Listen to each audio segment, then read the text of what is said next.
There is a moment right on the edge of sleep when your mind wakes up, but your body doesn't.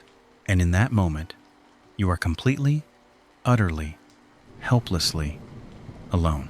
Welcome back, everyone. If you're new here, I want you to get comfortable right now. Pull your blanket up, fluff that pillow, maybe reach over and dim your lamp just a little, until the room is that perfect soft darkness where stories live and breathe.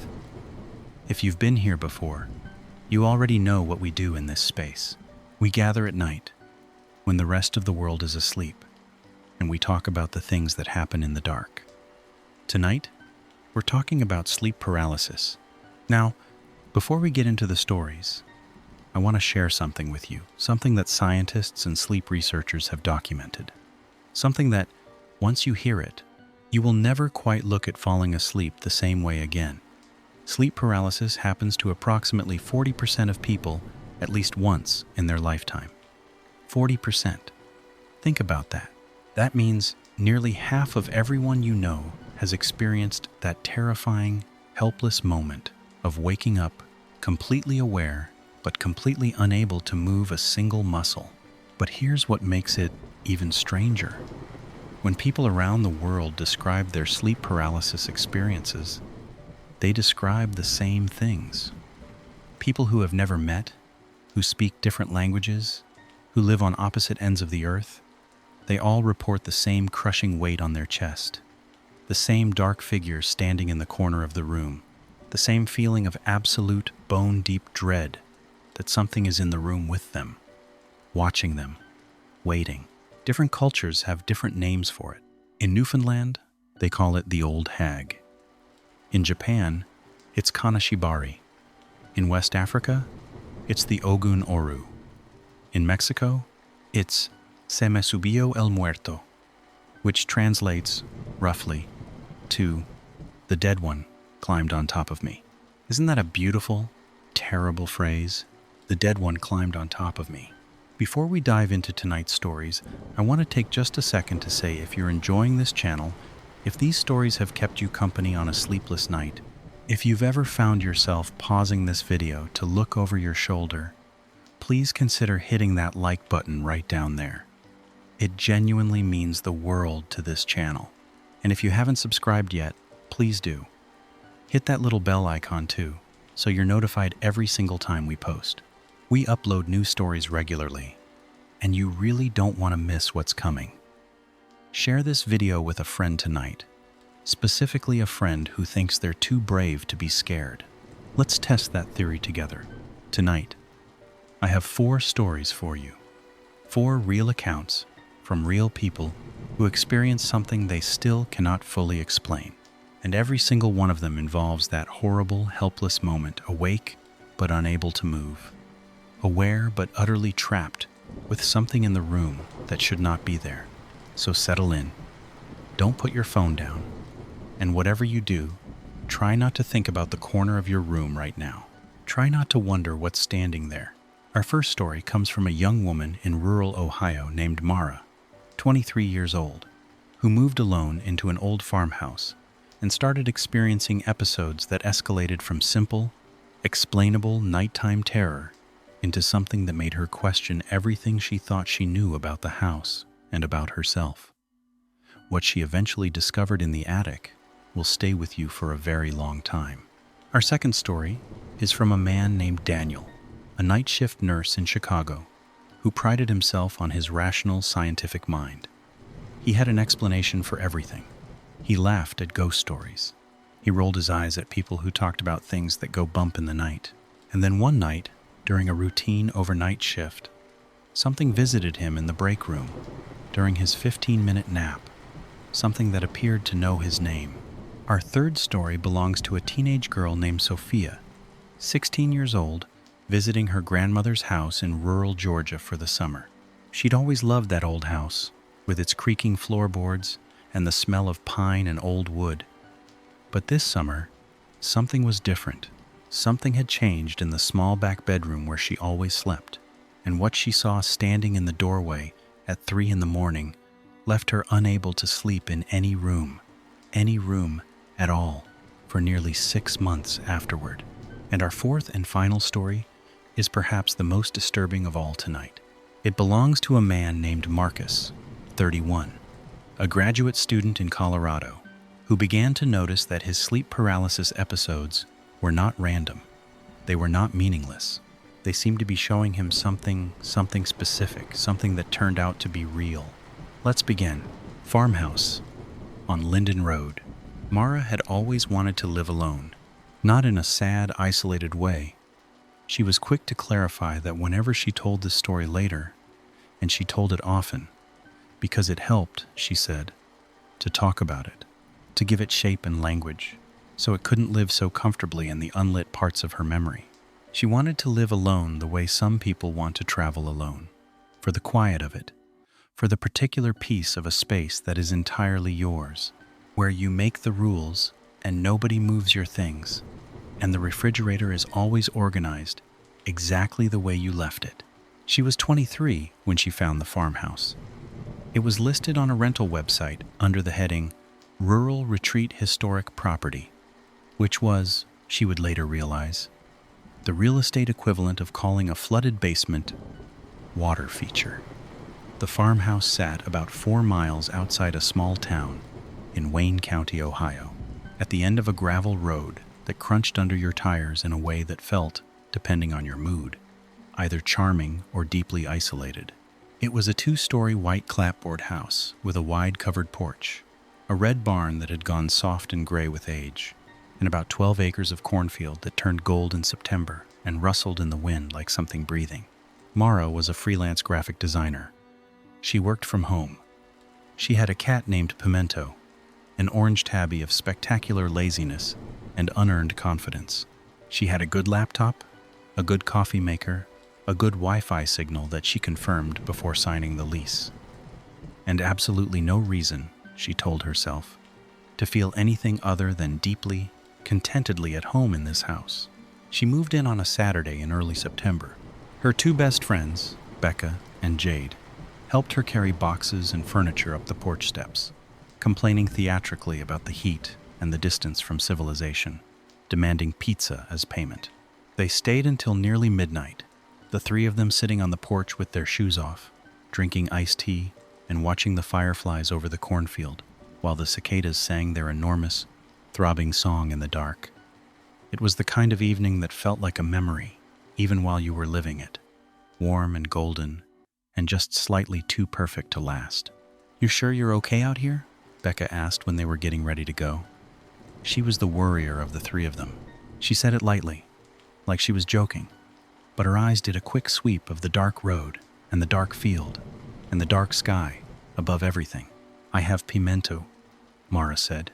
"Pimento weighs 9 pounds and has never done anything useful in his entire life," Jade said. "He keeps me company." "Call us," Becca said. "Like, immediately, if anything." "I will," Mara said. "Go home. I'm fine." She watched their taillights disappear down the gravel road and listened to the crunch of gravel fade into the enormous, complete silence of the country night. Then she went inside, locked the door, and stood in her own living room, in her own house, that she had rented all by herself, and felt a surge of such pure, uncomplicated happiness that she laughed out loud. Pimento appeared from somewhere, regarded her with yellow-eyed suspicion, and then sat down heavily on her foot. The first 2 weeks were wonderful. She got into a routine quickly. She woke early, made coffee, sat at the kitchen table with her laptop, while the morning light came yellow and warm through the east-facing windows. She worked until noon, ate lunch, took long walks down the gravel road or into the edge of the cornfield. She drove into town twice a week for groceries and coffee at the small cafe on Main Street where the owner, a man named Gerald, who was at least 70 and wore the same blue flannel shirt every time she saw him, always remembered her order and asked how she was settling in with genuine interest. She slept deeply and well, the way you sleep in the country, with all that silence and darkness folded around you like a second blanket. And then, around the 3rd week, she started waking up at 3 in the morning, not with a start, Not from a nightmare, just waking up, fully and completely, her eyes opening onto the dark ceiling of her bedroom with a calm that felt almost unnatural, like a switch being flipped, like something had pressed a button behind her eyes. She would lie there for a few minutes, listening to the house settle and the wind move through the corn, and then she'd fall back asleep. She wrote it off as an adjustment. A new house had its own sounds and rhythms that your body needed time to learn. Completely normal. Nothing to think about. She didn't mention it to Becca or Jade when they called. There was nothing to mention. The first time it happened, it was a Thursday night in mid-September. Mara had worked late a client revision deadline and had finally closed her laptop a little past midnight, feeling that particular tired satisfaction of a deadline met. She'd made chamomile tea, let Pimento out into the backyard for his nightly patrol of the property, during which he stalked invisible prey with tremendous seriousness and caught absolutely nothing, and had gone to bed feeling pleasantly drained, the good kind of tired. She fell asleep quickly, as she usually did, and then she was awake. Not from the 3 o'clock openings she'd been having. This was different. This was a sharp, sudden return to consciousness, like surfacing too fast from deep water. Her eyes opened, and she was looking at the ceiling of her bedroom, and something was wrong. She didn't know what. That was the thing about it. There was no sound, no movement, no obvious reason for the alarm that had fired somewhere in her nervous system. Just the ceiling, pale gray in the moonlight that came through the curtains, and the absolute dark of the room around her, and the feeling unmistakable, physical, like a hand placed firmly on her sternum, that she was not alone. She lay very still. She was not a person given to panic. She was practical, clear-headed, slow to catastrophize.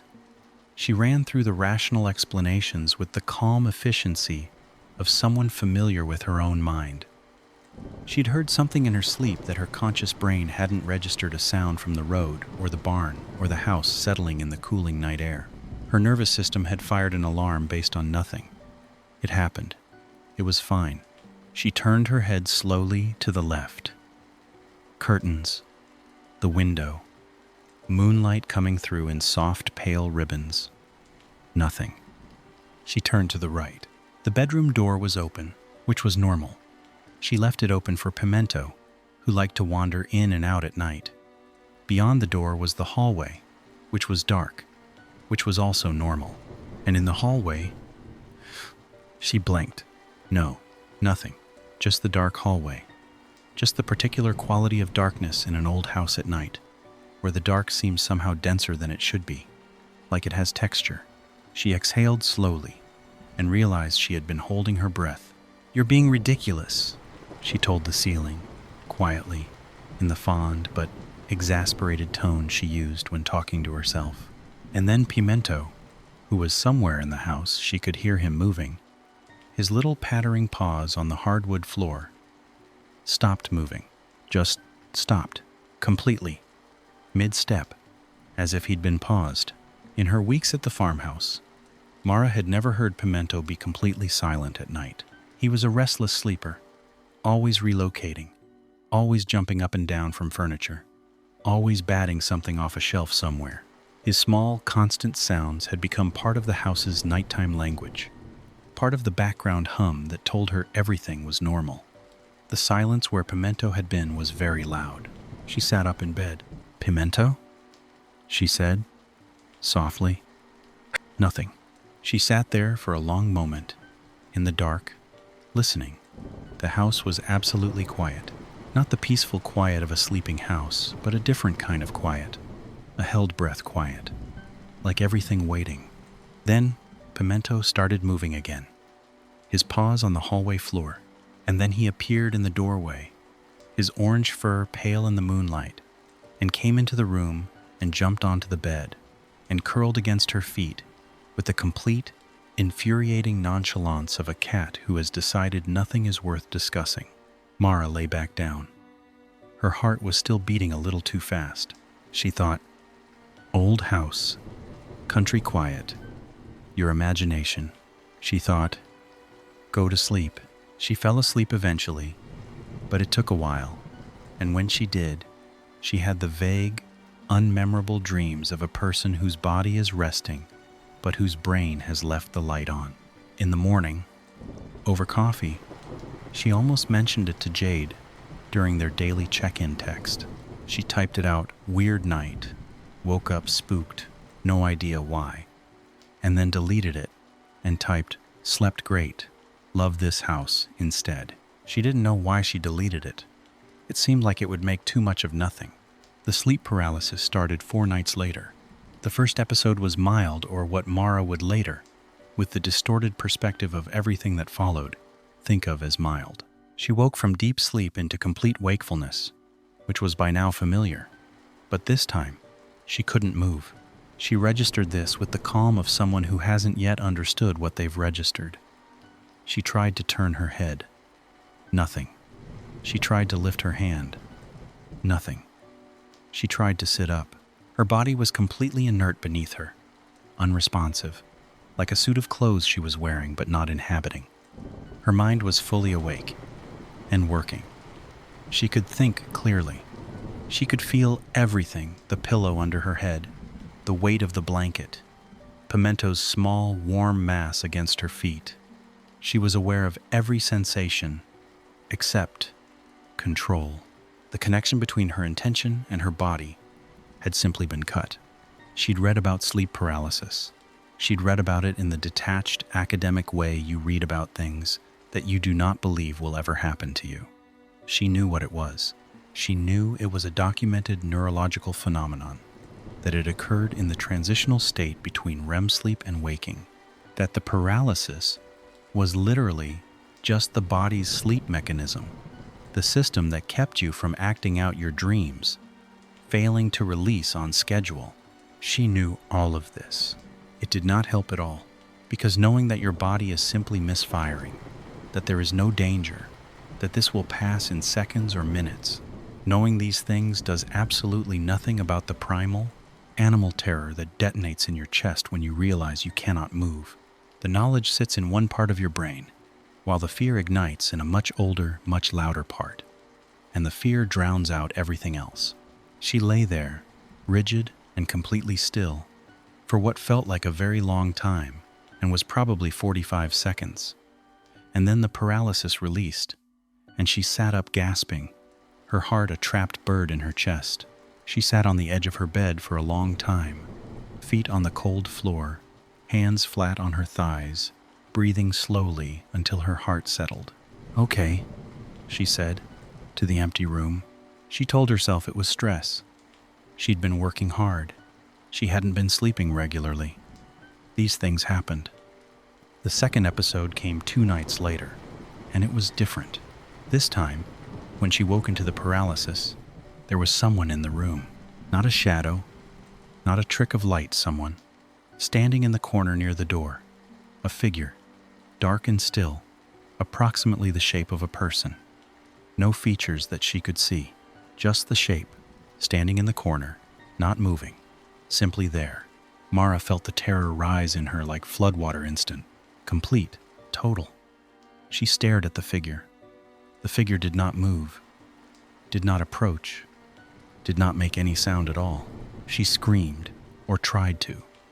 No sound came out. Her throat locked. She strained against the paralysis, with every bit of will she had, and after what felt like forever, her hand twitched, her foot moved, and then, like a current returning to a wire, sensation flooded back into her body, and she lurched upright with a sound like a sob, and snapped on the bedside lamp. The corner was empty, just the wall, just the shadow of the closet door. She sat there with the light blazing, heart hammering, Pimento awake and watching her from the foot of the bed with his amber eyes wide and unreadable. "I'm losing my mind," she said. She did not sleep again that night. She sat up with every light in the house on and worked on client revisions until dawn came gray and flat through the kitchen windows, and she drank 3 cups of coffee and told herself very firmly that she was a rational adult and there was a scientific explanation for everything that was happening, and she was fine. She called Becca that afternoon and told her about the sleep paralysis, keeping her voice careful and light, describing it as a funny, weird thing that happened to lots of people. "That sounds terrifying," Becca said. "It's just a brain thing," Mara said. "I looked it up. It's super common. It's nothing. You keep saying that like you're trying to convince yourself." "I'm fine," Mara said. "Truly, I'm fine." The third episode came a week later, and this time, the figure moved. She woke into the paralysis, and the figure was there again. Same corner, same shape. But this time, it wasn't still. It was moving, slowly, with the particular deliberateness of something that knows you can't get away. It was coming toward her.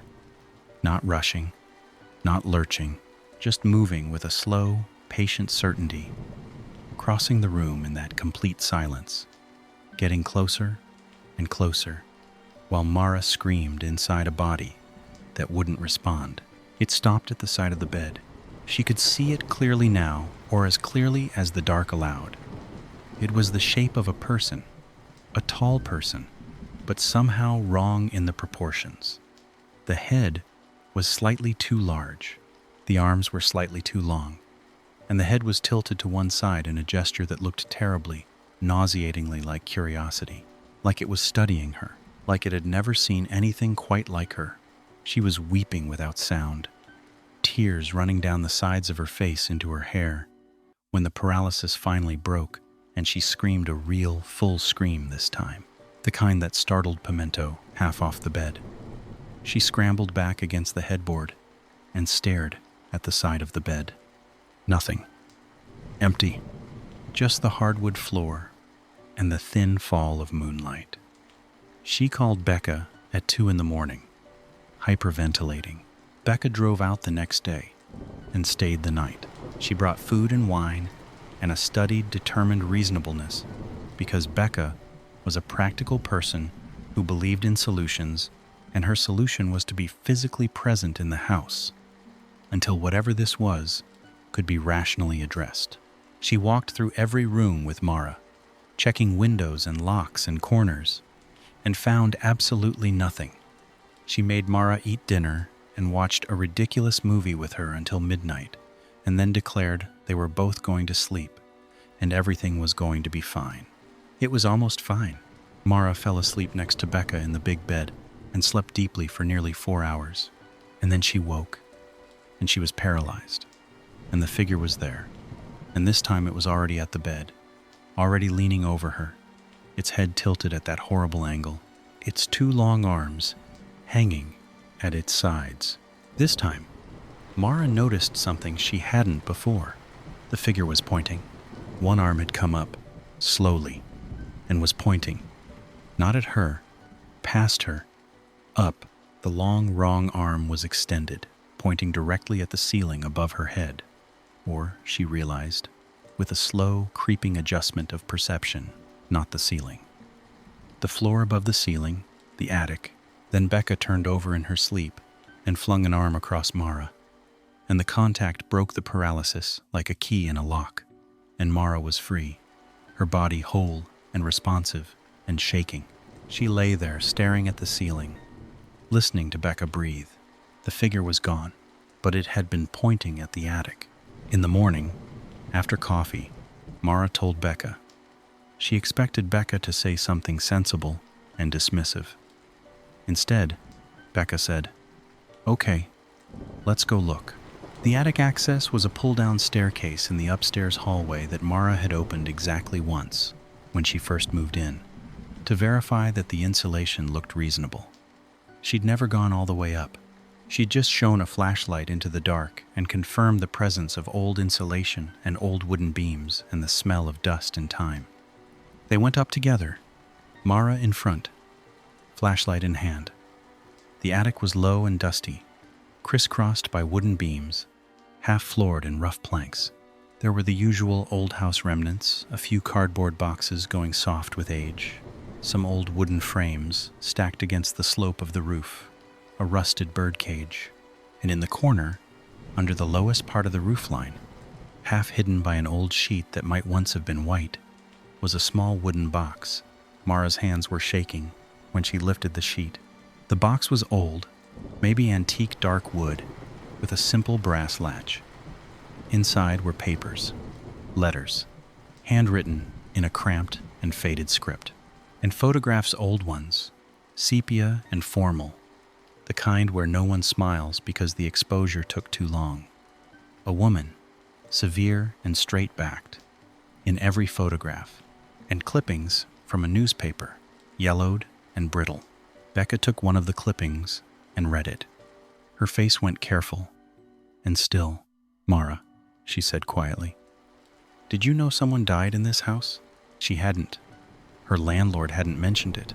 She didn't know then what she would learn later from the local historical society, that the house had been owned for 40 years by a woman named Eleanor Marsh, who had lived there alone after her husband left, who had never quite been right, the neighbors said. After that, who had been found dead in her bedroom one February morning in 1987, having died alone in her sleep without anyone in the whole world knowing she was gone.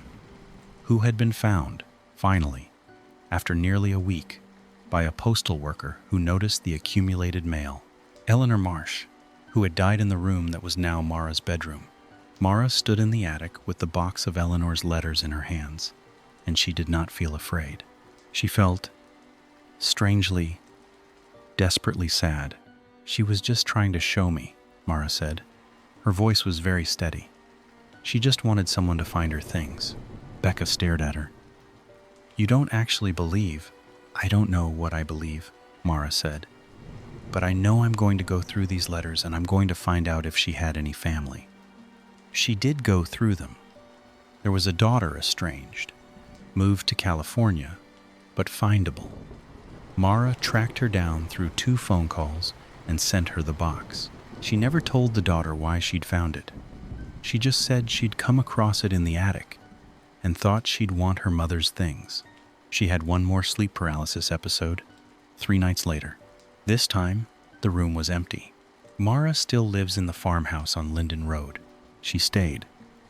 She wasn't sure she would. In those first weeks, after finding the box, she told Becca and Jade that she was thinking about breaking the lease, that the isolation was maybe too much, that the long winter was coming, and she wasn't sure she wanted to be out there in the dark cold with all that silence. She said these things, and they were true, and they were also, she knew, excuses for a thing she couldn't quite name. But she stayed. She repainted the bedroom a soft, warm green. She put better curtains on the windows. She planted a small garden along the south side of the porch. She adopted a second cat, a small, serious gray one named Violet, who immediately established a complex and contentious relationship with Pimento. The sleep paralysis did not completely stop. She had maybe 3 more episodes over the following year, always in the early morning, always in that strange held moment between sleeping and waking. But the figure never came back. The room was always empty when she found herself awake and unable to move, just the dark and the quiet and the distant sound of the wind in the corn. She told this story, eventually, to anyone who asked why she'd chosen to live so far out from everything. She didn't tell it as a ghost story, exactly. She told it as a story about a woman who died alone and didn't want to be forgotten, and a woman who happened to sleep in her room and happened to be the kind of person who, when something needed finding, would find it. She never told it the same way twice, but she always ended it the same way. She'd pause and look at you and say, "I still don't know what I saw. I don't know if it was Eleanor or my own brain or something I can't explain, but I know that when I go up to the attic now, I say hello, just in case, just in case." The thing about living alone in an old house is that you learn to make room for its history. You learn that a house that has held lives holds something of them still pressed into the wood, folded into the dark of the attic, waiting in the particular quality of silence at 3 in the morning, when everything is still. Mara sleeps with the window cracked now, even in winter, because she likes to hear the corn. What Mara experienced in that farmhouse raises a question that I think about often. What is a haunting, really? Is it a presence that persists, a memory that won't dissolve, or is it simply the mind doing what minds do in the dark, trying to make sense of things that resist sense? Daniel, our next storyteller, would have had a very clear answer to that question before one particular night at the hospital where he worked. After that night, he no longer has any answer at all. And the thing that unsettles him most isn't what he saw, it's what it knew. Let's move our next story. The night shift. Daniel was the kind of person who collected explanations the way other people collect worries. He was 34, a registered nurse with 6 years of experience in a large teaching hospital on the north side of Chicago, specializing in the cardiac care unit. He had seen things in those 6 years that most people never see: the full, unsparing range of what a human body can endure and ultimately cannot. He had sat with people in the last hours of their lives. He had held hands and spoken quietly and been present in those liminal moments that most people are spared from witnessing. He had developed the particular combination of compassion and clinical detachment that this kind of work required, and he was very good at it. He did not believe in anything supernatural. He said this clearly and without apology. He believed in neurology, in chemistry, in the measurable and the mappable. When patients in the ICU reported visions during near-death experiences, he nodded with genuine interest and explained the neurological cascade that produced such experiences: the oxygen deprivation, the release of DMT, the brain's extraordinary capacity to construct reality from available material. When a colleague mentioned a patient who had seen a deceased relative standing at the foot of the bed, Daniel had said, gently but firmly, that grief-induced hallucination was well documented in the literature. He said all of these things because he believed them, and because they were true, and because believing them made the work cleaner, more manageable, less likely to follow him home. His wife, Priya, was a high school history teacher. They had been married for 5 years and had a 3-year-old daughter named Maya, who had an enormous personality and very strong opinions about which cereal bowls were acceptable. They lived in a tall, narrow townhouse in Wicker Park with a small backyard that they kept meaning to do something with and never quite got around to. It was a full, warm life, crammed with the small and irreplaceable details that make a life feel real. Maya's drawings on the refrigerator, the particular way Priya hummed while she made dinner, the stack of medical journals on the nightstand that Daniel was always 3 months behind on. Daniel worked 3 12-hour night shifts a week, 7 in the evening to 7 in the morning. He was good at nights.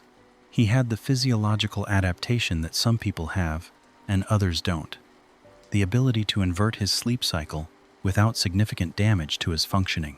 He slept a solid 7 hours in the darkened bedroom after Priya took Maya to daycare, and he woke feeling rested, and the arrangement worked well for their family's finances and their schedule. The break room on the cardiac floor was a small, windowless space. On the 3rd floor, 2 couches, a table, a refrigerator, a microwave, a coffee maker that was always slightly too hot. Most of the night shift staff used it for their mandatory 15-minute breaks at roughly 3 in the morning, when the floor was at its quietest, when the only sounds were the distant, constant beeping of monitors and the low murmur of the floor nurse's station. People ate snacks there, scrolled their phones, occasionally fell into the light, guarded sleep of people who know they might be paged at any moment. Daniel had napped in that break room dozens of times. He had a system. He set 2 alarms on his phone, positioned himself on the left couch because its cushions were firmer, and slept flat on his back with his arm over his eyes to block the fluorescent light. He could be asleep in under 4 minutes and awake and functional 3 seconds after his alarm went off. It was a skill he was quietly proud of. On the night this happened, he was 14 hours into a double shift.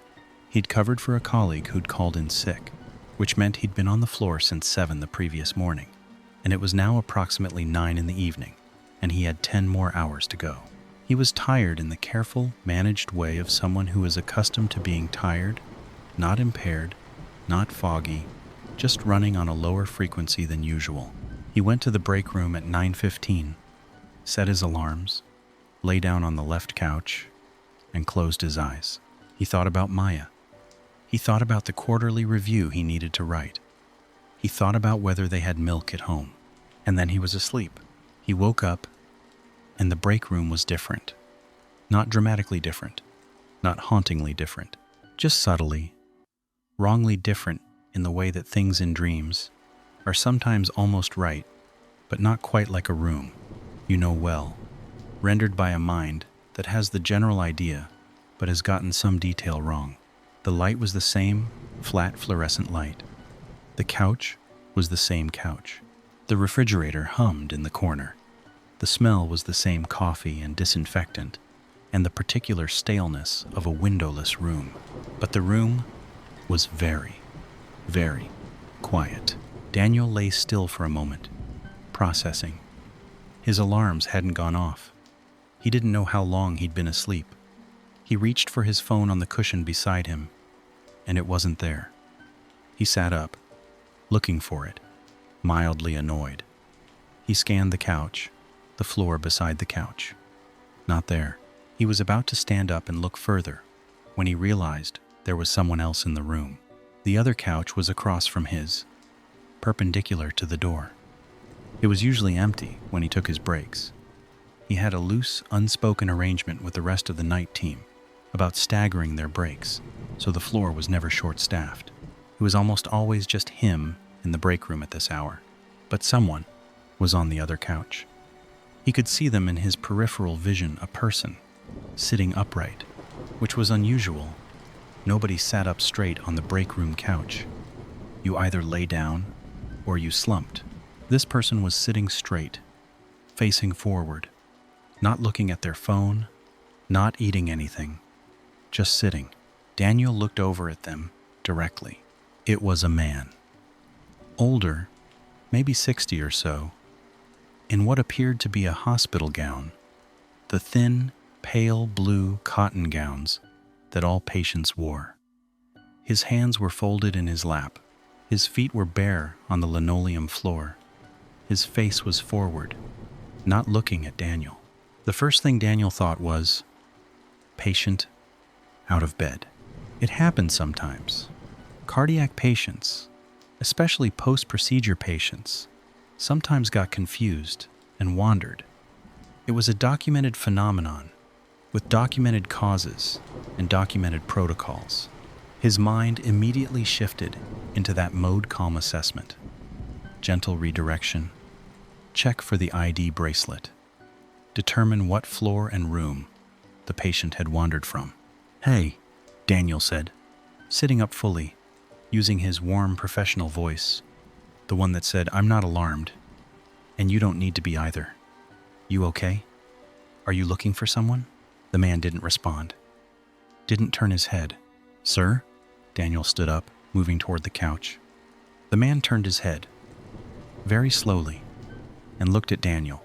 He had very pale eyes, gray, maybe, or pale blue. It was hard to tell in the fluorescent light. They were clear and very still, and they were looking directly at Daniel, with an expression that Daniel's brain tried to categorize and couldn't. Not confused, not distressed. Not the blank disconnection of someone disoriented from medication. The man looked at him the way you look at someone you have been waiting for. "You must be tired," the man said. His voice was low and even, with the particular cadence of someone choosing their words carefully. Daniel felt something that he would later describe as a cold feeling. Not temperature exactly, more like the sensation of cold, something that registered in his chest and traveled upward.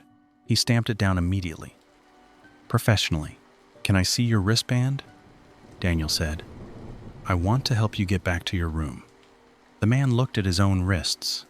They were bare. Daniel's mind sorted through the possibilities as he reached for his pager. No wristband could mean the patient had removed it, which happened, or could mean this person wasn't a patient at all. which introduced a different set of concerns for a hospital floor at night. Either way, this needed to be addressed with assistance. He pressed the button on his pager and glanced down at it. The screen was dark, completely dark. Not the usual standby glow, but actually unlit, as if the battery had failed, which did not happen because these pagers were replaced and tested on a regular schedule, and his had been fine when he'd started his break. He looked up. The man was still sitting with that same straight, patient posture, watching him. "What's your name?" Daniel said. Steady voice. Keep the interaction calm and structured. "I don't remember," the man said, thoughtfully, as if this were merely interesting. "How did you get in here?" "I followed you," the man said. A beat of silence. Daniel registered this and put it to one side. Confused patients said strange things. Dissociation and disorientation produced strange statements. This was not the strangest thing a confused patient had ever said to him. "Okay," Daniel said. "I'm going to step outside for just a second and get some help, and then we'll figure out where you belong. Will you wait right here?" The man smiled. It was a small smile, not unkind, but it produced in Daniel a sensation he hadn't felt since he was very young, the specific, cellular feeling of being prey. Something looking at you that considers you smaller than itself. "Your daughter's name is Maya," the man said. Daniel went completely still. Not because it was impossible that a stranger would know this.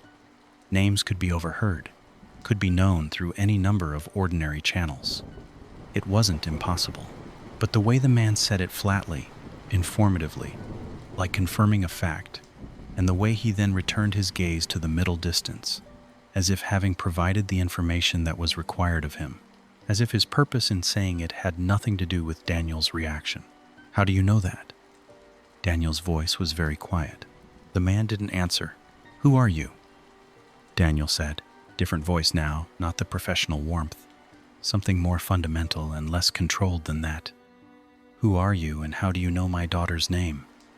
The man slowly looked back at him. That pale, clear gaze. "You've been working too long," the man said. "You should go home to her." Daniel took a step toward him, and the lights went out. Not dimmed, not flickered, gone. Complete darkness. The fluorescent tubes above him, the tiny standby lights on the appliances, everything just gone. And in the total dark, Daniel stood absolutely still for a moment, heart hammering, and reached for the wall and found it, and pressed his back against it. "Hello?" he said. Silence. Not silence exactly. The refrigerator hum was still there. The break room's ambient sounds. The distant, constant monitor beeps from the floor outside. Everything was still functioning. But the lights were off, and Daniel was in the dark, and he could not hear the man breathing. He reached for the light switch behind him, on the wall at shoulder height, and found it and flipped it up. The lights came on. The couch was empty. He stood there for a full 10 seconds, staring at the empty couch. Then he went to the door and yanked it open and looked out into the brightly lit hallway. Empty. The night shift nurse at the station 40 feet away, head down over a chart. The regular, ordinary hallway of a hospital floor at 9:30 at night. No patient in a hospital gown. No one. Daniel walked to the nurse's station, keeping his face carefully neutral. "Hey, Carolyn," he said to the nurse on duty. "Did anyone come through here in the last few minutes? Patient, maybe? Wandering from another floor?" Carolyn looked up. "Not that I saw." "Why? Thought I saw someone in the break room," he said. "No wristband. But they're gone now. Want me to call security?" "No," he said. "It's fine. I think I was half asleep." He went back to the break room and sat on the couch for a long time. His phone was on the cushion right where he'd left it. He was certain it hadn't been there before. He was certain. He sat there and thought about Maya, 3 years old, asleep in her room in Wicker Park, with her stuffed elephant and her 47 specific requirements for correct bedtime procedure. He thought about how, if he called Priya right now, she would not pick up because she'd be asleep, and he could leave a voicemail that just said, "I love you," and she would think he'd had a hard night and call back in the morning with gentle concern. He thought about the man's voice. "You should go home to her." He was back on the floor in 10 minutes, doing his job, being present, being competent. He told himself the story of what had happened, fatigue-induced hypnagogia, which was a documented pre-sleep hallucination state, which could produce vivid and detailed apparent perceptions, which was probably what had happened, because that was the rational explanation, because there was always a rational explanation. He told himself this for the rest of the shift. He told himself this the whole drive home. He told himself this when he put his key in the lock. He had one hand on the doorknob when the door opened from inside, and Maya was standing there in her pajamas with the elephant under her arm, because she had woken up and decided to wait for him. And she said, "Daddy," in the particular voice of a 3-year-old, making her very most important announcement. He picked her up and held her very tightly and stood in the doorway for a long time. Priya appeared in the hallway behind Maya, wearing her robe, hair loose, eyes soft, with the gentle confusion of someone recently woken. "She heard the elevator," Priya said. "She's been up for an hour." "I'm sorry," Daniel said. He was still holding Maya, who had wound her small arms around his neck with the complete, unconscious trust of a child who has never had reason to doubt that arms will hold her. "You okay?" Priya said. Something in his voice he knew, some residue of the night. "Fine," he said. "Long shift." He said this, and it was true, and it was nowhere near sufficient. And Priya, who knew him thoroughly and completely, looked at him with those quiet eyes that said she knew it wasn't sufficient, and she would wait. He put Maya to bed, all 47 requirements, which he performed with careful thoroughness, making sure every stuffed animal was in its assigned position, making sure the nightlight was on the correct setting, making sure the closet door was fully closed, not halfway, not 3/4, fully, because Maya had very specific requirements about closet doors, and he respected this completely. He sat on the edge of her bed until her breathing slowed. He went downstairs and made tea and sat across from Priya at the kitchen table and told her all of it, the whole thing, exactly as it had happened, without the editorial layer of rational interpretation he'd been wrapping it in all night. He just told her what he'd seen, what the man had said, and how he had felt. Priya listened without interrupting, which was one of her great gifts. When he finished, she was quiet for a moment. "He knew Maya's name," she said. "Yes, that's not." She paused. "That's not something I can explain away." "Me neither." "Have you been talking about her at work? Could someone there?" "I don't know," he said. "I've mentioned her. People know I have a kid." But the way he said it, it wasn't like he'd overheard a name. It was like he was... He stopped. "Like he was warning you," Priya said quietly. He didn't answer that. 3 weeks later, Daniel began the process of applying for a transfer to day shift. It took 4 months to go through, which was how long transfers took at his hospital. He worked 11 more night shifts during those 4 months and had his break in the cafeteria for every single one of them, at a table near the window where he could see the parking lot and the dark sky lightening toward dawn. He never saw the man again, but he thought about him. He thought about him in a specific, recurring way, not with terror, exactly, but with the unsettled attentiveness of someone who has been given information and isn't sure yet what to do with it. Daniel is on day shift now. He has been for nearly 2 years. He says the transfer was for Priya and Maya to have a normal family schedule, to be home in the evenings, to not miss so many dinners and bath times and bedtime routines. This is true. It is also not the whole truth, and he knows it. He looked up, eventually, the records of patients who had died on his floor in the period around that night. He told himself he wasn't looking for anything specific. He told himself it was just curiosity, a background task, The kind of thing a rational mind does when it wants to put something to rest. He found a record that gave him pause. A male patient, admitted 6 weeks before the night in question, deceased of cardiac failure, age 61, gray eyes listed on the intake form, admitted alone with no emergency contacts listed, buried in a county plot because no family had been found. A man who had died, as nearly as anyone could tell, completely alone. Daniel didn't make any particular claim about this. He told me, he told the version of this story that he tells that he noted it, and closed the file and sat for a while at his desk. He never went back to that file. He does still take breaks, of course. Everybody takes breaks. He eats lunch in the cafeteria with colleagues and sits in a chair with good sightlines to the door and drinks coffee that he makes himself. He is a person who believes in explaining things. He just doesn't always try to explain this one. Maybe it was fatigue, he says, if you ask him. Probably it was fatigue. And then he pauses and adds, very quietly, but I went home. Whatever it was, I went home. Daniel's story leaves us with something unresolved, the way the best scary stories do. Something that refuses to be filed away cleanly. Because whether you believe the man in the break room was a hallucination or something more than that, the message was the same. Go home. Be with the people you love. Sometimes, the most frightening thing isn't the presence itself.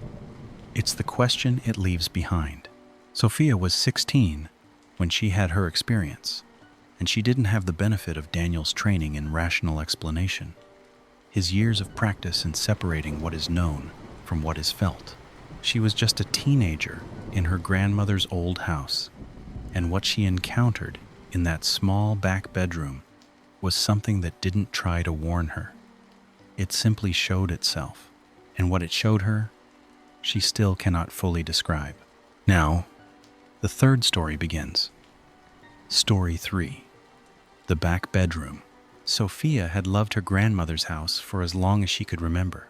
It sat on a dirt road outside a small town in Grady County, Georgia, about 20 minutes from the Florida line, where the land went flat and piney, and the sky opened up into something enormous and pale and full of light. The house was white-painted wood, not large, with a screened porch that wrapped around 2 sides and a deep yard that backed up against a row of longleaf pines.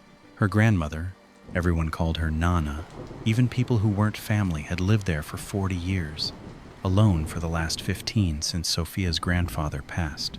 Sofia came every summer, just her, for 2 weeks. It was a tradition she had maintained since she was 8, the only grandchild who made the trip alone, who wanted the particular kind of time that was available only here, the unhurried, unscheduled days of reading and helping in the garden and watching her grandmother cook and sitting on the porch at dusk while the fireflies started up in the long grass and Nana told stories. Stories about the family, about the land, about the town and its people and its history. Sofia was 16 this particular summer, which meant she was old enough that the trip could have felt too young for her, a child's thing. Slightly embarrassing in its simplicity, but it didn't. It felt like an anchor. School was complicated. Home was complicated.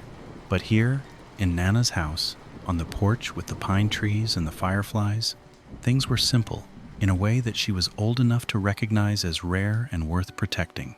She arrived on a Friday afternoon in mid-June. Her mother drove her down from Atlanta, staying only long enough for coffee and hugs before she had to get back for a meeting. Sofia waved her off from the porch and then turned to find Nana already holding the screen door open, smaller than Sofia remembered, which happened every year. Nana kept getting a little smaller, a little more softened by age, but her eyes were still sharp and warm and completely themselves. "You grew again?" Nana said. "Hi, Nana." "Come eat," Nana said. "I made tomato pie." The first 4 days were exactly right. Sofia slept in the back bedroom, as she always had, the small room at the rear of the house with the window that looked out over the yard and the pines, with the iron bed and the grandmother's quilt and the old watercolor of the Georgia coast on the wall. She slept deeply and comfortably in that room, waking to the sound of birds and the smell of pine and whatever Nana was making in the kitchen. She helped in the garden every morning, coming in sun-warm and dirt-handed for lunch. She read on the porch in the afternoons. She drove with Nana into town twice for groceries, sitting in the passenger seat of the old green pickup while Nana navigated by memory and pointed out every building that had changed and every one that hadn't. It was on the fourth night that she noticed the smell. She had been reading in bed one of the paperbacks she'd brought. The kind of novel you read on vacation that you won't remember later, but that's perfect for right now. The house was quiet. Nana had gone to bed early, as she always did. The only sounds were the crickets outside the window and the distant call of something deeper in the pines. Sofia put the book down around 11, turned off the lamp, and lay looking at the ceiling while her eyes adjusted to the dark. The room smelled different.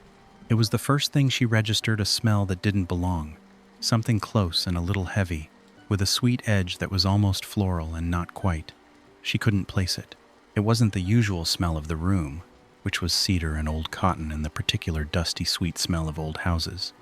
This was something else, something she didn't recognize, but that her body registered in that wordless way bodies sometimes do, as wrong. She sniffed again, trying to identify it. Old flowers, maybe, or something that had been stored too long. She tried to think of what might produce it. A jar of something in the closet, an old sachet that had gone sour, something in the walls. Old houses had their own chemistry of decay, their own evolution of scent. She told herself this and believed it and went to sleep. She woke at 2:47 a.m. She knew the exact time because she reached for her phone reflexively when her eyes opened. And there were the numbers, 2:47, and there was the dark ceiling of the back bedroom, and there was the smell again, stronger now, heavy in the air of the small room. And there was the sound, not outside in the room, a sound that she took in the first second of wakefulness for a person breathing.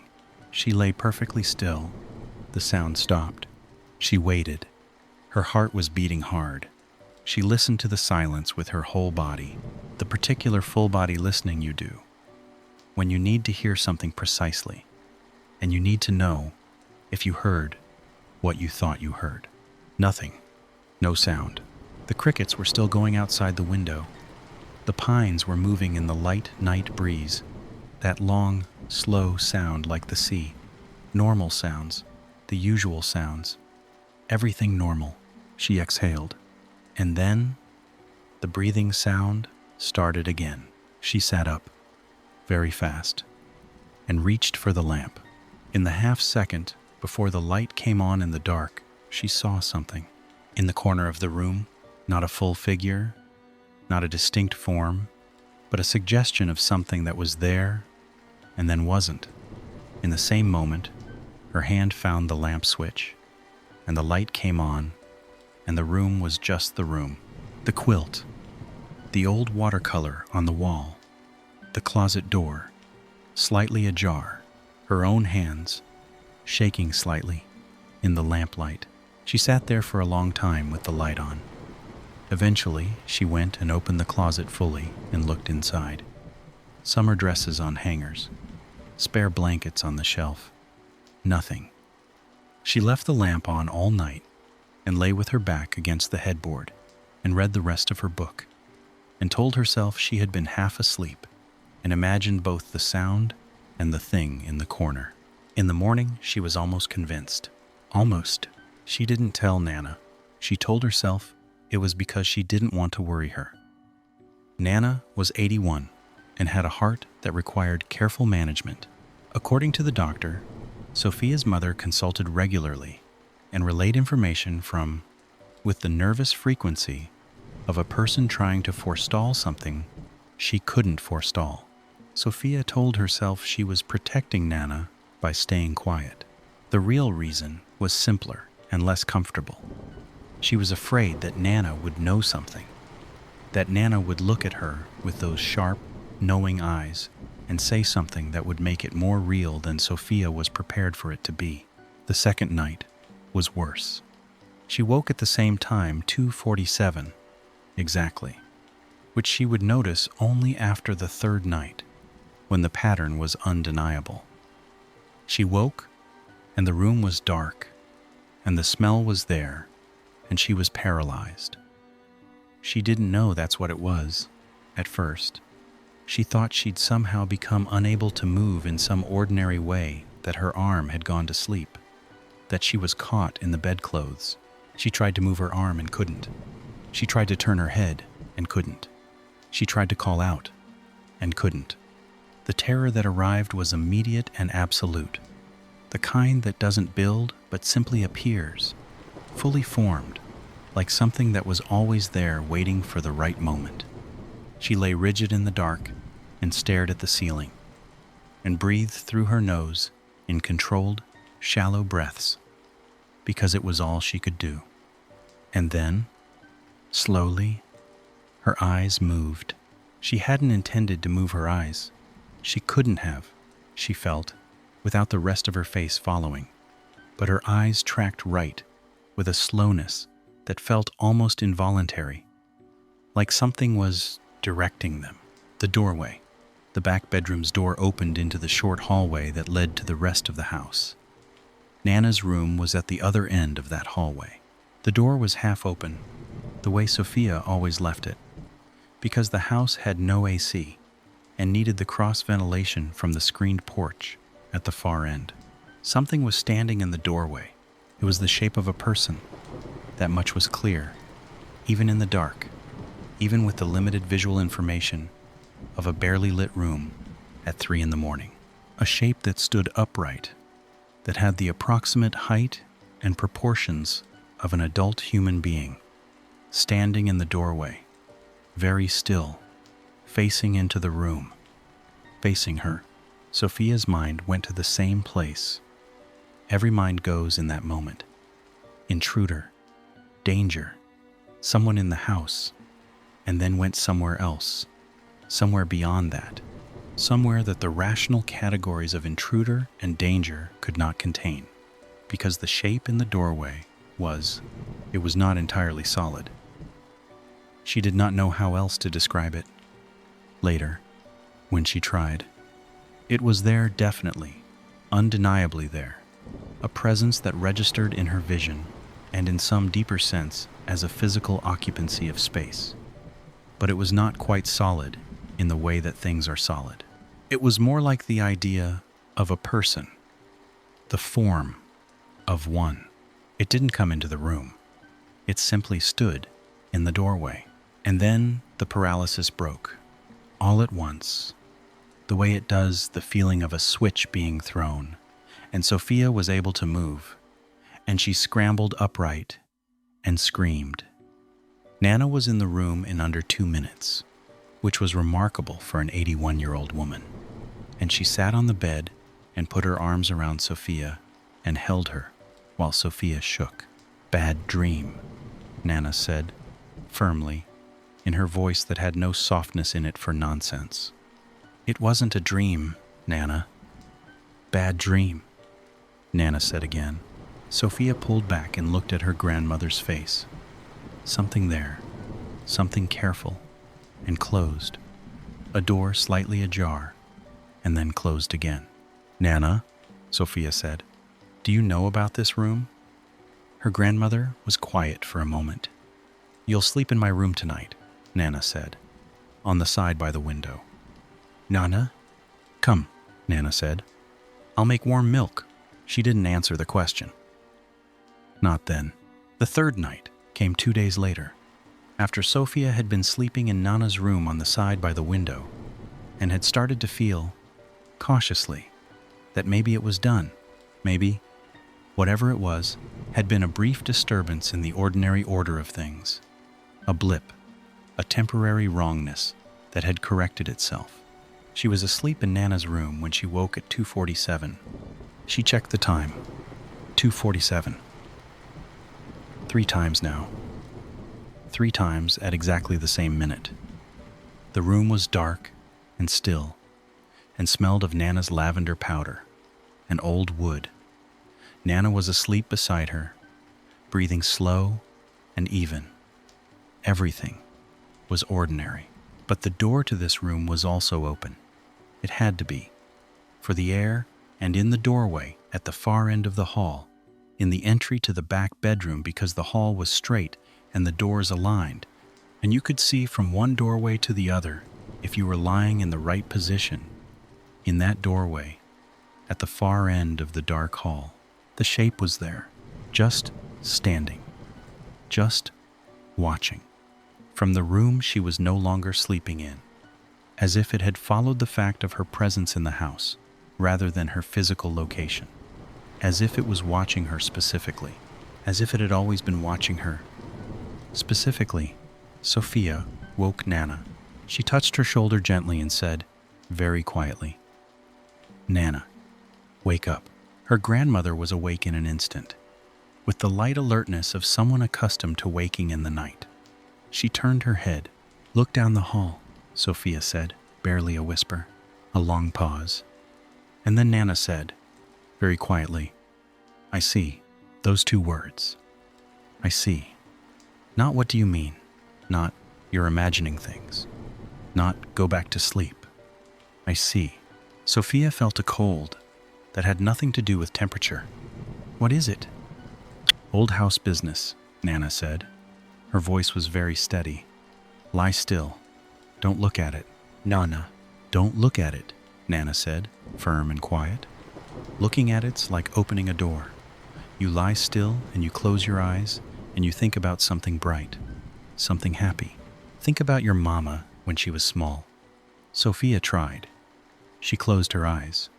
She tried to think about her mother as a child, the photographs she'd seen her mother in pigtails on this very porch, squinting into the sun. What is it? She whispered again, eyes closed. Her grandmother didn't answer immediately. And then, your grandfather and I lost a child. Before your mama. A little girl. She would have been your auntie. She lived 3 days. Sofia lay very still, eyes closed. She died in that room, Nana said. In that bed. I never could bring myself to change that room around. Couldn't bring myself to. A pause. Every so often she comes back to look. How do you know it's her? A silence.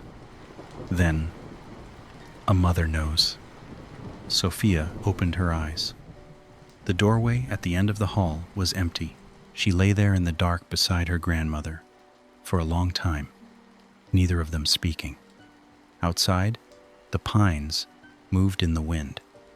A car passed somewhere far off on the main road, its headlights not reaching them. Does it happen often? Sofia finally said. More in summer, Nana said.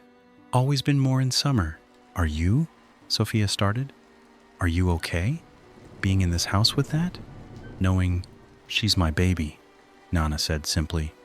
Of course I'm okay. There was nothing to say to that.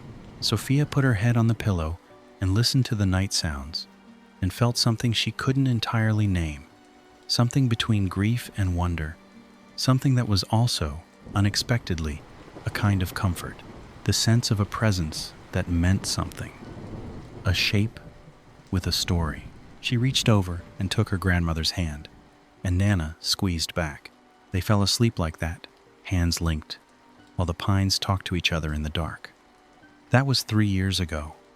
Sofia is 19 now, in her first year at the University of Georgia. She still goes to Nana's house for 2 weeks every summer. She still sleeps in the back bedroom.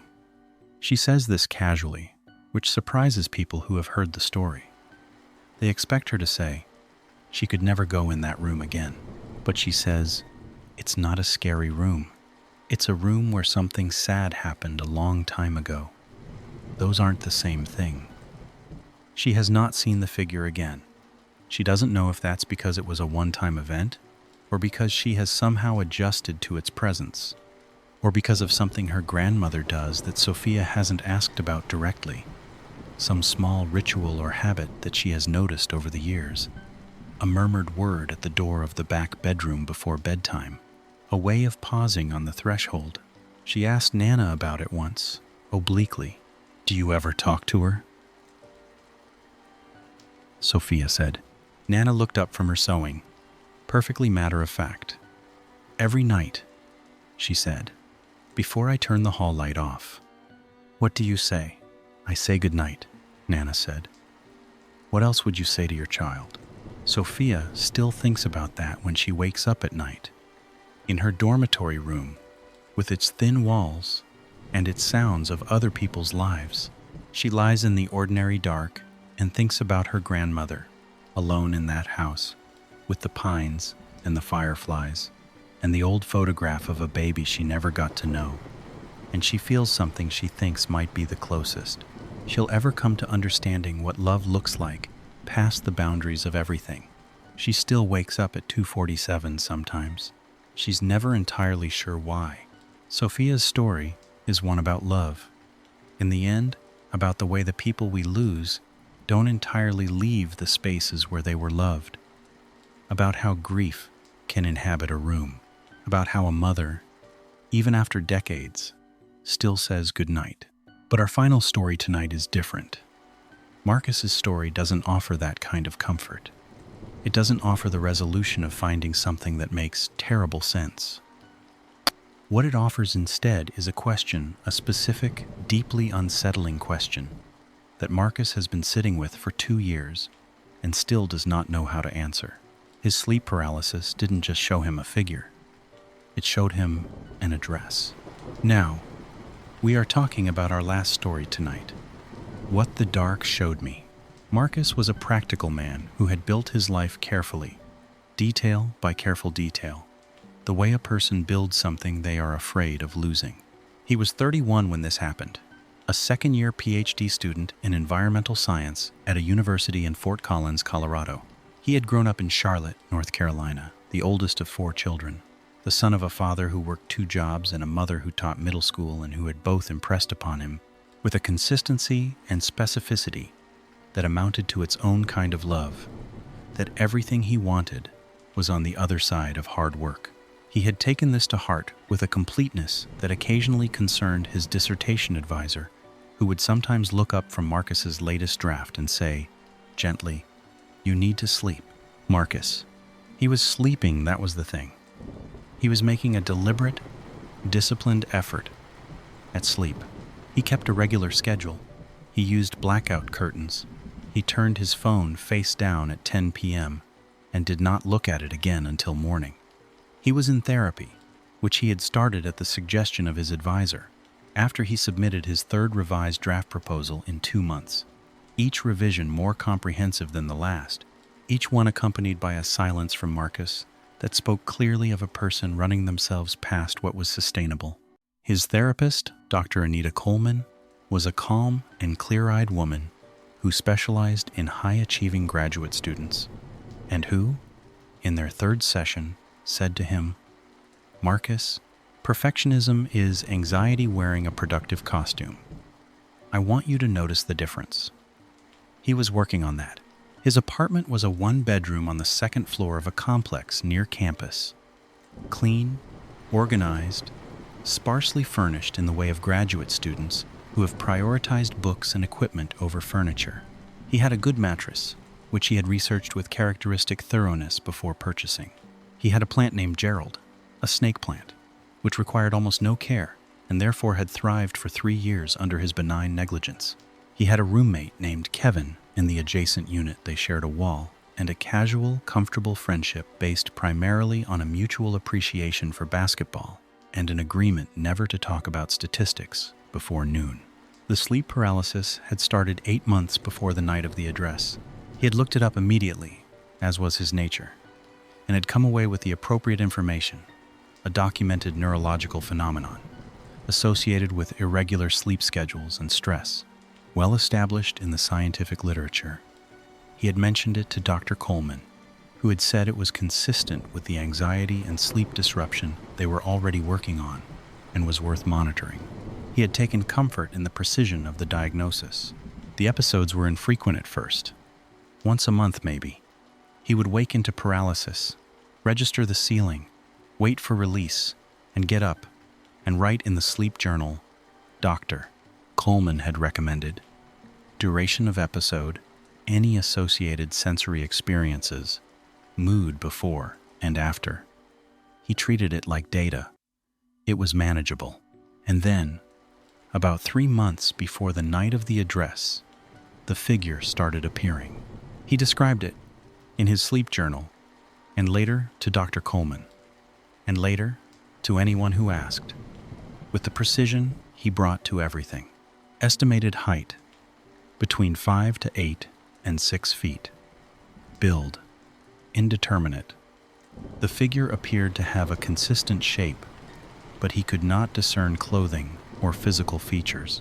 Position, standing, motionless, in the corner of the bedroom diagonally opposite the bed, which was the far left corner when viewed from his sleeping position. Orientation, facing the bed. Activity, static observation. It appeared in the corner. It stood there. It did not move, did not speak, did not do anything that could be described as threatening. It was simply present. He described it this way, and the description was accurate, and it captured nothing of what it actually felt like. Because what it actually felt like was the worst thing he had ever experienced. Not the worst thing in terms of pain, not even in terms of fear. He had experienced fear before, the ordinary fears of a life fully lived, and this was not that. This was something more foundational. This was the sensation of existing in the presence of something that preceded all of the categories by which he understood the world, something that his entire education and intelligence and reason could not process or diminish. He would lie there, paralyzed, and the figure would stand in the corner, and he would feel he struggled to explain this to Dr. Coleman, who listened patiently. He would feel the precise, specific sensation of being known, not observed, not watched. Known.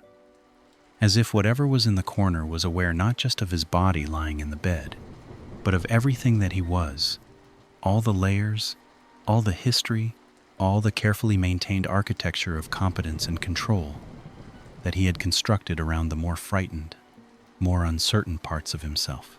And then the paralysis would break, and the figure would be gone, and he would sit in the dark and write in his journal with hands that were steady because he made them steady. He told Dr. Coleman about the figure in their next session. She listened carefully and asked several clarifying questions, and then said, "How does it feel different from the other paralysis episodes?"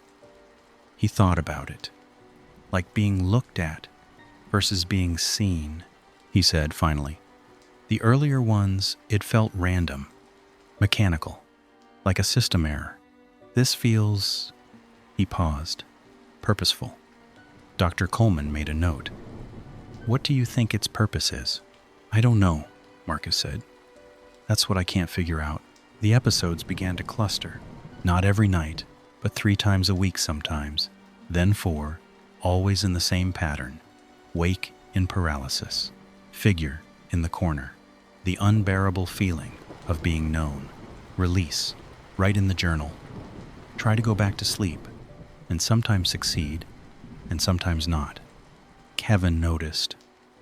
Eventually, they ran together on weekend mornings, an arrangement that had started as a practical thing and become something Marcus genuinely looked forward to. The particular freedom of running in the cool Colorado morning, the mountains pale and massive to the west, Kevin talking easily about whatever he was thinking about, Marcus listening and responding, both of them outside the indoor intensity of their respective graduate work. You look rough, Kevin said one Saturday. Not unkindly. 3 miles into their run. Bad sleep, Marcus said. Still the sleep thing? Still the sleep thing. Kevin was quiet for a moment. They ran. Their breath made small clouds in the morning cold. You ever see anything? Kevin said. Like in the episodes? I read that people see stuff sometimes. Marcus had not told Kevin about the figure. He had told him the clinical version sleep paralysis, a neurological phenomenon, being treated, nothing to worry about. The filtered version, sometimes, he said. Kevin didn't push it. That was one of the things Marcus valued about him. He understood the difference between an opening and an invitation. The change happened 6 weeks before the address. He had woken into paralysis as usual, figure in the corner as usual, and had settled into the miserable waiting for release, and the figure had moved. This had not happened before. In months of appearances, the figure had never varied from its position in the corner. It stood. It watched. It was static. This time, it was moving. Slowly, with that particular deliberate pace that Marcus would have recognized had he been familiar with Mara's account, as the pace of something that knows you have nowhere to go crossing the room, coming toward the bed. And Marcus lay rigid and terrified, and unable to do anything at all as it came. It stopped at the foot of the bed, and then it pointed, not at him, down at the foot of the bed, at the floor, at a specific location, and it held this position for what felt like a very long time, arm extended, pointing at a spot on the floor between the bed and the wall, while Marcus lay frozen and stared at it. And then it was gone, and he was free. He got up immediately before the shaking could settle in. He went to the spot it had indicated and looked at the floor. Just floorboards. He looked more carefully, crouching, running his fingers along the boards. Nothing. Just ordinary floorboards in an ordinary apartment. He wrote it in his journal. The movement, the pointing, the location. He drew a diagram of the room with the spot marked. At his next therapy session, Dr. Coleman said, "It sounds like the character of these episodes is changing. I want to be clear, this is still consistent with the hypnagogic hallucination framework, Marcus. The dream self is constructing a narrative." Quote, "I know," he said. "Does it feel different? The pointed spot, are you drawn to it in waking life?" He thought about this honestly. "No," he said. "During the day, it's just floor." "Good," she said. "Let's keep noting it." 2 weeks later, the figure showed him the window. Not the floor. The window. It was standing at the window when he woke into paralysis. Facing outward, which was new. It had never had its back to him before, and it seemed to be looking at something outside. And its arm was out again, pointing. And this time it was pointing not down, but outward, into the dark street below the apartment window. He lay there and looked at it, standing at his window, pointing at something in the dark street, and felt, horribly, the urge to know what it was pointing at. He did not get up and go to the window. Not that night. He told this to Dr. Coleman, and she said, firmly, but with care, "I want you to hear me when I say this. You should not go to the window during an episode. The episode needs to be treated as a medical event, not a communication. You understand the distinction." "I understand the distinction," he said. "But," she said, "it's been pointing at the same place," he said. "Outside, same angle, same direction, 3 times now. And He stopped. "What?" "I mapped it," he said. Pause. "Marcus, I drew the angle of the pointing on a floor plan of my apartment and extended it outward on a map," he said. "Given the window position and the angle of the arm, the projection points to a specific address, about 6 blocks from my building." Dr. Coleman looked at him with an expression of profound professional patience. "I'm not going there," he said, quickly. I needed to know if it pointed to something real or random, and it points to something specific. To a house." "Whose house?" she said. "I don't know," he said. "It's a residential address, an older house. I looked it up on the county assessor site. It's a rental. I don't know who lives there." She was quiet for a moment. "Marcus," she said carefully, "this is a pattern of behavior that concerns me. Mapping the imagined gesture of a hallucination onto the physical world, and then looking up addresses. This is the kind of thinking we need to examine. The hallucination is not giving you information. It's an artifact of your brain under stress. I know, he said. I know that. He did know it. He believed it. And at the same time, he knew he was going to go to that address. He knew it the way you know certain things, not rationally, not as a conclusion, but as a simple fact about what was going to happen. He told Kevin. He told him the full version. For the first time, all of it. The figure, the pointing, the address. Kevin listened with the focused attention of an engineer confronting a structural problem, asking occasional clarifying questions. And when Marcus finished, Kevin said, "Okay, I'm going with you." I'm going with you," Kevin said. Obviously, they went on a Saturday morning. It was a pale, windy October day. The Colorado sky, that particular high-altitude blue that makes everything look slightly too vivid. The address was on a residential street of small houses, post-war bungalows, most of them well-maintained. The house in question was white with green trim, a small yard with a single large cottonwood losing its leaves in slow gold spirals. Nothing remarkable about it. Just a house. They stood on the sidewalk and looked at it for a long moment. "Now what?" Kevin said. "I have no idea," Marcus said. They were about to leave when the front door opened and a woman came out, heading for her car in the driveway. She was in her 60s, gray-haired, carrying a grocery bag. She glanced at them with the mild, assessing look of someone who notices strangers on her block. Marcus should have walked away, should have said nothing. He didn't. "I'm sorry to bother you," he said. "I know this is an odd question, but has anything unusual happened in your house? Recently? Any strange things you couldn't explain?" The woman looked at him. A long, measuring look.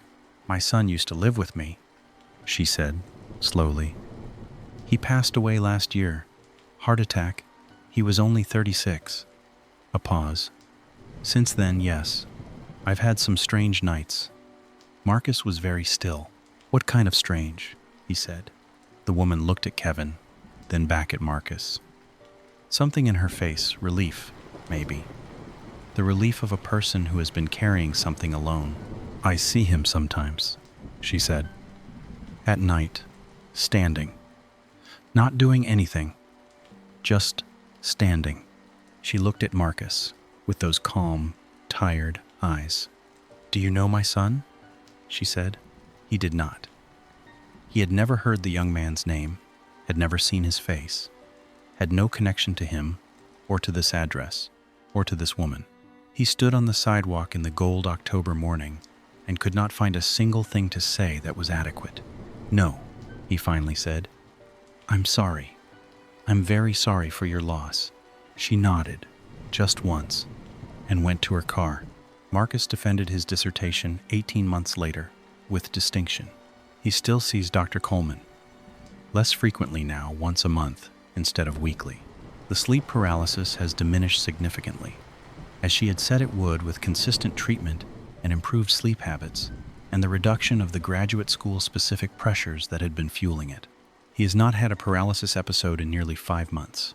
The figure has not come back since the day they visited the address. He does not have an explanation for what happened. He is careful, precise, and consistent about this. He does not say, the figure was showing him something real. He does not say, it was a coincidence. He says, "I don't know. I genuinely don't know, and I have made a kind of peace with not knowing." Kevin, who has heard the story from his own perspective many times, and told it at parties with the relish of someone who has earned a truly excellent story, always adds, he says he's made peace with it, and then he gets that look. You know, the look. Marcus, when told this, doesn't deny it. He did one more thing. After visiting the address, he found the young man's obituary online. His name was Anthony. He had indeed died of cardiac arrest, suddenly, at 36, leaving behind his mother and a sister in Denver, and a wide circle of people who described him as generous and funny and present in the lives of everyone who knew him. Marcus looked at Anthony's photograph for a long time. A face he'd never seen, a person he'd never known, a man who had, by any rational account, nothing to do with him. He thought about what it meant if it meant anything. He thought about Eleanor Marsh in her farmhouse, trying to show someone where she'd left her letters. He thought about the man in Daniel's break room, who knew a 3-year-old's name, and said, "Go home to her." He thought about the small shape in the doorway of a Georgia back bedroom, coming back every summer, because summer is when you love them most. He thought about how many stories there might be that nobody had found the end of. How many pointing arms in how many darkened rooms, gesturing at something specific, something real, something that needed finding or hearing, or simply witnessing. He closed the laptop. He walked to Kevin's apartment and knocked. "You want to go get breakfast?" he said. Kevin looked at him. "You got that look again." "Let's go eat," Marcus said. They went. The cottonwood outside the window dropped its last gold leaves in the October wind, and the house on that residential street stood quiet in the pale Colorado morning. And inside, a woman who had watched her son die too young made coffee alone, in a house full of all the specific silence of someone who is missed. And there we are, everyone. 4 stories, 4 dark bedrooms, 4 paralyzed bodies, 4 presences in the corners and doorways of the places where we sleep. Mara's figure pointing upward at an attic full of a dead woman's unmourned letters. Daniel's pale-eyed stranger who knew a little girl's name and said, "Go home." Sofia's summer ghost, who stood in the doorway of the room where her brief life had ended, watched over by a grandmother who said, "Good night, every night," because what else would you say to your child? And Marcus, and his hallucination that pointed out a window with an angle precise enough to plot on a map, straight to a mother sitting alone in a white house with green trim, missing her boy. I love these stories not because they're frightening, though they are, but because of what lives inside the fear.